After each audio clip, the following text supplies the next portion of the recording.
The movie opens up with a brief information about the First World War, where Serbia suffered a devastating loss. It is mentioned that more than 2/3 of its male population perished during the battle, and the women who survived were left to pick up the pieces and start new lives as best they could. However, this also meant that many small towns were left with few or no men at all. The scene then shifts to a small town named Pokirp, which is filled with beautiful women. There is only a single male representative through the whole town, and that too, he is very old. One day, two sisters, Ognjenka and Boginja, are seen playing around the pond next to the cemetery. Jenka is the responsible sibling, and she suggests that they head home and avoid the cursed pond due to the legend that surrounds it. However, Boginja, being the carefree one, walks towards the pond without a care in the world. According to the legend, their great-grandmother cried by the pond for 7 days and 7 nights when her husband did not return from the war. Her tears made the pond so salty that even sea animals started living in it. After a week of mourning, she swore to toughen her heart like a stone and became the best wailer on the mountain.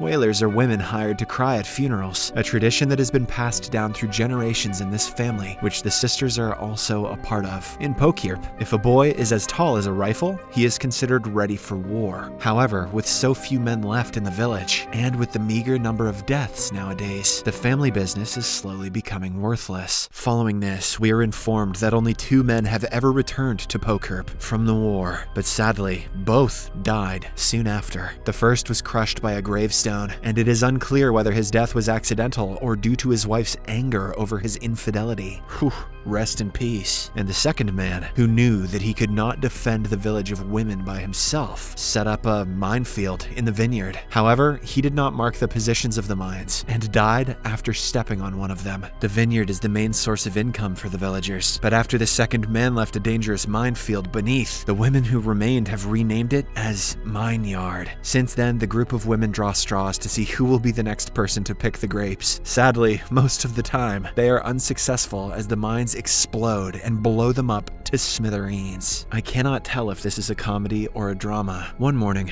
the sisters are approached by Nada, a young girl who wants to hire their crying services in advance, since she has drawn the short straw and is going to the mine yard next. However, as she has to pay in advance, she asks the sisters to give her a demonstration of their wailing performance. The two immediately agree and start their sample performance. However, Jenka has trouble wailing because her customer is still alive. She tries to think of sad things to make herself cry, but nothing seems to work. In one of her memories, she recalls the day her friend Sanja got married, but was immediately separated from her husband and left mute by the war. To help her, her sister Boginja reminds her that she's turning 22 soon, but has yet to find love, and with the lack of men in this village, it's unlikely she ever will. Luckily, this unusual thought brings both sisters to tears. It won't bring me to tears, though. It won't. Meanwhile, Nada reveals that she kissed a man once, an old man named Grandpa Bisa, the only remaining male in the village. While the sisters are disgusted by this, Nada explains that she'd rather experience her first time with an old man than never at all. However, Grandpa Bisa is growing increasingly ill, and the famous village witch also cannot do much to help. In the evening, Nada and the sisters venture to the local bar, where the women of the village gather to indulge in drinks and attempt to forget their sorrows. In the bar, a famous band named Tija's band plays melancholic funeral tunes, which do little to lift anyone's spirits. However, Nada has made up her mind to make the most of her remaining time and implores the bartender to serve the potent spider brandy instead of the usual cheap drinks. As a result, every woman starts having vivid hallucinations of the deceased men who have left a void in their lives. The following day, before going into the minefield, Nada tells the sisters that she has arranged for them to have some fun with Grandpa Bisa. Moments later, she enters the minefield, steps on one, and dies in the blast. Next, the curious sisters visit Bisa's hut, but neither of them is willing to go in first. In an attempt to begin the process, Boginja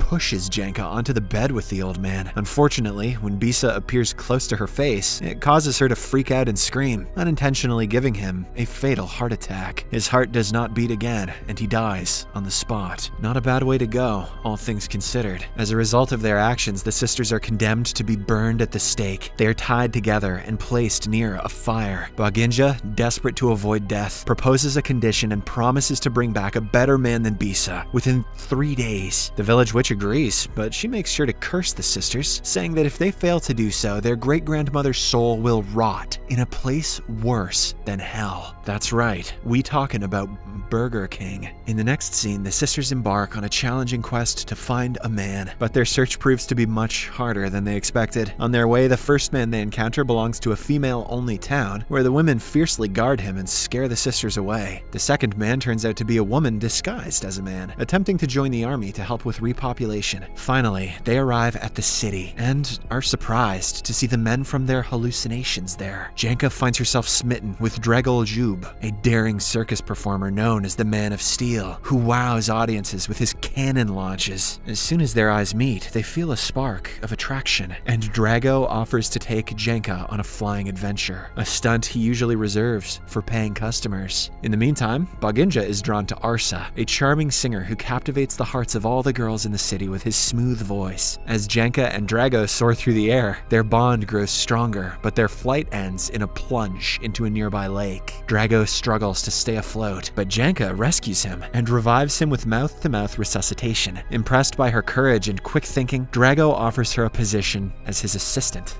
Meanwhile, after being surrounded by a group of women, Arsa makes a bold declaration. He announces that whoever catches the red rose thrown into the pool will be his queen. And so, the women frantically fight to grab the flower, with Boginja managing to emerge victorious. As everyone is distracted by the commotion, Drago makes his escape in a car along with Janka. He also summons Arsa to join him, implying that they know each other. Soon, Boginja also gets into the car, and they set off on their new journey. As the four of them travel together, it becomes apparent that Janka and Drago have a strong connection, while Arsa is not interested in Boginja's advances. The group makes a pit stop to change out of their wet clothes, and Arsa finally becomes attracted to Boginja when he sees her in a semi-nude state. The next moment, they start making out, and so the other couple gets into the car and drives away. On their way, they run into some trouble as Janka's hair gets stuck in the door. Despite her attempts to convince Drago to not go back to Pokerp, he is eager to see a town full of women and experience the beauty. Meanwhile, Boginja manages to convince Arsa to ditch Drago and escape to Belgrade, where they can find fame together. However, during their getaway, they accidentally steal a hearse with a deceased body inside. Along the way to Pokirp, Janka manages to persuade Drago to share some stories about Belgrade, including the upcoming palace Albania, a towering structure that dreams are made of. Drago mentions that he hopes to perform his circus act from the top of the tower someday. Although Janka considers going to Belgrade again, she feels guilty for not keeping her promise to her people. So they stick to their plan and head to Pokirp, where the women draw straws to decide their chores for the day, and Sanja is the unfortunate one. However, their work is disrupted by the unexpected arrival of Janka and Drago. At first, the women mistake Drago for an illusion, but they soon realize that he's real, and they swarm around him with excitement, except for a tired Sanja. While Drago relishes in the attention, Janka cannot help but feel jealous. Later, they utilize Drago's circus skills to safely collect grapes. He pedals a bicycle on ropes across the mineyard, while Janka is tethered to him, effortlessly grabbing the fruit without having to touch the ground. As night descends, everyone revels in making wine the traditional way, by stomping on the grapes in a large bucket. Drago happily joins in the party, while Sanja watches him from a distance. Meanwhile, the witch keeps her promise and allows the soul of the sister's great-grandmother to rest in peace. However, Janka begins to feel lonely and frustrated because everyone else seems to have what they want except her. But her thoughts are interrupted by the arrival of Boginja, who has come back to help. In the next scene, as the sisters head to the bar, they find Drago having fun with other women. This infuriates Janka, and in a fit of jealousy, she hits him in the groin before declaring to everyone that he belongs to her and that they're leaving for Belgrade. Unfortunately, the women merely laugh at her and continue with their celebrations. When nothing works, Janka takes a daring step by boldly kissing Drago. She then confesses her love for him and urges him to leave with her. However, Sanja, who has been yearning for a kiss from Drago ever since her wedding day was ruined, becomes envious and also plants a kiss on him, disregarding his explanation that he can only kiss Miss Jenka. After some time, Arsa also arrives there and the women immediately surround him. This time it's Boginja's turn to feel envious. Arsa quickly drinks some spider brandy and requests the band to play some music so that he can dance with Boginja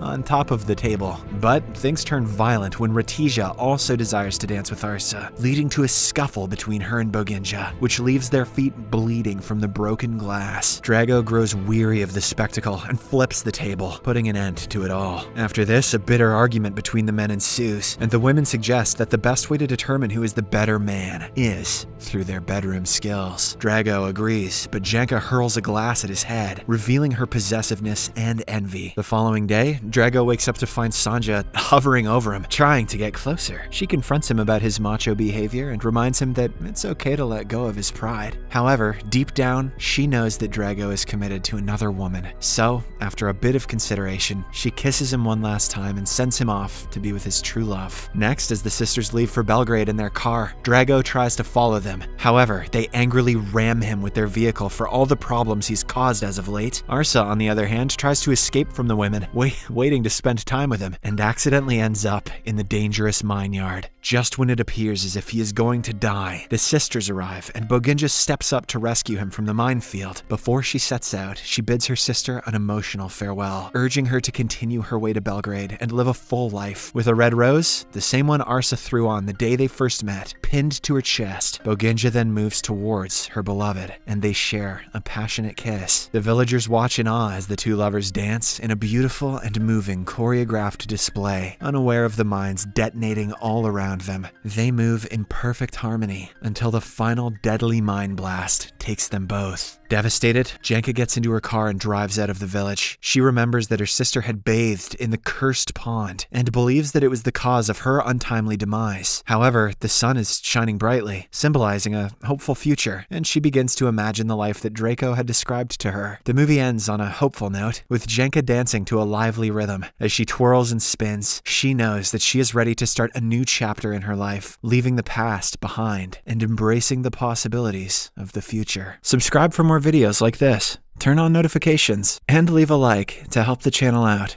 Thank you for watching.